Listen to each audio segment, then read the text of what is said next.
Hi, I'm Blake Cass, and I'll be discussing the Charlton story through the lens of his key to business success.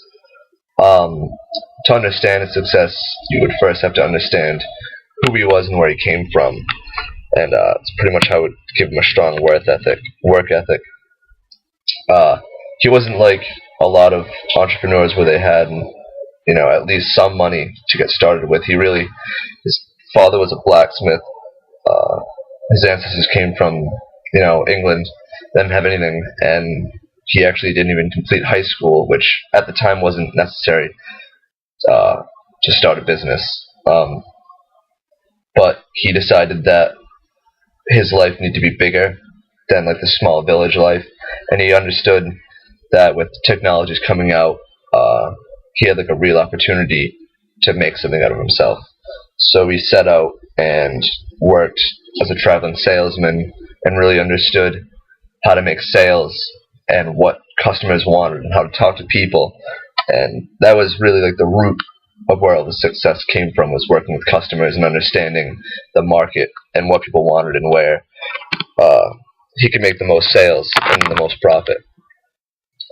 And his upbringing and the way he like was self-made made him like he had a huge attention to detail, and that was probably the most important aspect that caused success. He would go through every single one of his stores with a fine-tooth comb, and he would actually have his like right-hand man in the Pacific Coast, Capstein. He would give him detailed instructions on how to like fix any problem that was in any one of the stores, and he knew exactly like what type of the person that his managers were, and he was really involved in their like personal problems. And if something came up and there was a reason, he would try to reason with them and like explain. He would give them the best choice of what they wanted to do. Like for instance, one person wanted to move from Canada down to Southern California, and Charlton promised him that if there was an opening there, he would be the first person to get the choice to move down there.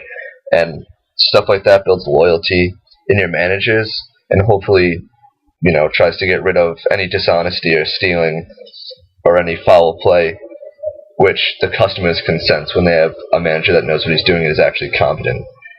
And that really like reverberated throughout his whole business and created like a massive empire. And another key to his success was that he like revolutionized the way his stores were run, like set up. Traditionally, variety stores and 5 and 10 cent stores had all their products behind a counter, and customers couldn't inspect the product they were getting, and oftentimes they would never impulse buy because they didn't have a chance to see what was there, and they wouldn't have like an unrealized need, like something that they didn't even know they needed. But Charlton changed it and decided to put products throughout the store that customers could actually pick up and inspect and look at, and maybe even see something they didn't know they needed and be like, oh, I want that now, and buy that, and you make extra sales. And he was actually so successful with his first store. He stocked it with $100 worth of product, and it was sold out instantly. And then he took a couple of days off, got $200 worth of product, and sold it instantly again. It was like a huge hit. People had never seen it before, and it like sold like hotcakes. I think another thing that really contributed to him was the people that, like the fact that people trusted him so much, like his friends and his business associates, because of his like philanthropism and philanthropy, and the way he gave back to anyone who was in need. He would jump to their aid, and it really showed how strong of a character he was. And he really gave all of his employees the benefit of the doubt.